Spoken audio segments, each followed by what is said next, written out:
आज मैं आपको सुनाने जा रही हूँ अपनी लिखी कहानी मन का कोना। मैं बाहर खड़ी खिड़की की तरफ ताक रही थी। रात की बारिश की कुछ बूंदें अभी भी बेतकल्लुफ़ी से मेरी खिड़की के किनारों पर अटकी हुई थीं। मौसम की ठंडक से मैंने शॉल को अपने चारों तरफ लपेट लिया। आज इतने सालों बाद भी मैं जैसे उस पल में ही रह जाती हूँ जब उसने बिना कुछ कहे मुझे गले लगा लिया था।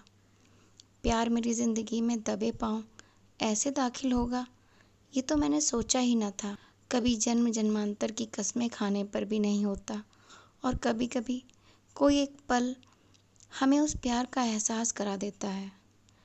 मैं इन ख्यालों में खोई हुई थी कि दरवाजे पर दस्तक हुई।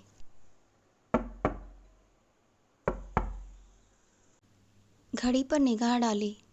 सुबह के 8 बजे थे। इतवार के दिन इतनी सुबह सुबह कौन आ गया? मैं सोचती हुई दरवाज़ा खोलने चली गई। सामने प्रशांत खड़ा था। मेरे हाथ में 2 टिकट थमाते हुए बोला, रिचा, शाम को तैयार रहना, पंकज उदास जी की गज़लों का प्रोग्राम है। ब्लू जीन्स और ब्लैक जैकेट पहने हुए, आंखों पर काला चश्मा लगाए हुए वो हाथ हिलाता हुआ अपनी बाइक स्टार्ट करके चला गया। मैं चुपचाप उन टिकटों को थामे उसे जाते हुए देखती रही। फिर दरवाज़ा बंद किया और टिकटों को टेबल पर रखकर चाय बनाने चली गई। चाय का कप लेकर ड्राइंग रूम में पड़े बीन बैग में धंस कर बैठ गई। मन एक बार फिर अतीत की यादों में गुम हो गया, जब प्रिया, मैं और अश्विन कॉलेज में एक साथ पढ़ते थे। हम तीनों की ही दोस्ती के चर्चे पूरे कॉलेज में रहते। घर से लेकर बाहर तक ज़्यादातर हमारा समय साथ ही गुजरता। हम सभी अपने अपने कैरियर को लेकर काफ़ी हद तक श्योर थे। अश्विन एक आईएएस ऑफिसर बनना चाहता था, प्रिया फैशन डिज़ाइनिंग करना चाहती थी, और मैं तो अपने सपनों में जैसे अश्विन को पा लेना चाहती थी, लेकिन अपने जज्बातों को हर किसी से छिपा कर रखती। एक दिन अश्विन ने मुझे शाम को कंपनी गार्डन में बुलाया और मेरे हाथों में एक गुलाबी कार्ड थमा दिया। मैं अपनी बढ़ी हुई धड़कनों से उसे और कार्ड को देख रही थी कि उसने मुझे पार्क की बेंच पर बिठाते हुए कहा, रिचा यार प्लीज़ अपने हाथों से इस कार्ड पर कुछ ऐसा लिख दो कि प्रिया मेरे प्यार में पागल हो जाए। यार तू तो इतना अच्छा लिखती है, बिल्कुल राइटर्स के जैसे, प्लीज़ यार प्लीज़। वो बोलता जा रहा था और मेरा दिल ज़ार ज़ार होकर टूटता चला जा रहा था। वो दिल जो अभी अभी उस गुलाबी कार्ड के साथ अश्विन के लिए गुलाबी सपने बुनने लगा था। मैंने खुद को संभालते हुए कुछ लाइनें उस कार्ड पर लिख दी। अश्विन ने खुशी से मुझे गले लगा लिया। उस एक पल ने मुझे इस बात का एहसास और ज़्यादा करा दिया कि मैं अश्विन को कितना चाहती थी। अगले दिन प्रिया चहकते हुए मुझे अपने और अश्विन के बारे में बता रही थी। मैं चुपचाप उसके चमकते चेहरे को देखती रही।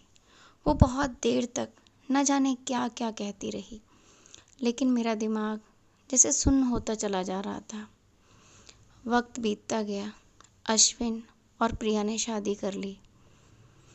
मैं पीएचडी करके अपने शहर से दूर यहाँ नैनीताल आ गई और एक कॉलेज में पढ़ाने लगी। घर वाले बार बार शादी का उलाहना देते। माँ हर बार घर जाने पर मेरे साथ के दोस्तों की शादियाँ, उनके बच्चों के बारे में चर्चा करके मुझे किसी तरह शादी के लिए मनाने की कोशिश करती, लेकिन मैं हर बार कुछ ना कुछ बहाना बनाकर मना कर देती।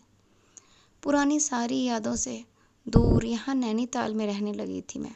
फ़ोन नंबर बदल लिया, सोशल मीडिया से भी दूरी बना ली, लेकिन अश्विन आज भी मेरे मन के किसी कोने में छिप कर बैठा था। फ़ोन की घंटी बजी। प्रशांत का फ़ोन था, दोबारा मुझे याद दिलाने के लिए कि शाम को मैं तैयार मिलूं। प्रशांत मेरे साथ ही जॉब करता था। मैं जितनी शांत, वो उतना ही बेबाक, लेकिन मेरे हर सुख दुख में हमेशा साथ रहता। जब भी माँ मेरे पास नैनीताल आती तो कहती, बेटा प्रशांत इतना अच्छा लड़का है, तू अपना घर क्यों नहीं बसा लेती। प्रशांत भी न जाने कितनी बार मजाक में कहता, आंटी मैं तो तैयार हूँ अगर ऋचा हाँ कर दे। आज मैंने मन ही मन कुछ फैसला लिया अपनी ज़िंदगी में आगे बढ़ने का, प्रशांत का हाथ थामने का। शाम को मैं प्रशांत की पसंद की नीले रंग की साड़ी पहनकर तैयार हो गई। अभी मैं तैयार ही हुई थी कि प्रशांत आ गया। मुझे देखते ही अपने उसी बेबाक अंदाज में बोला, ओहो आज किस पर बिजलियां गिराने का इरादा है। मेरे मुंह से अचानक ही निकल गया, आप पर।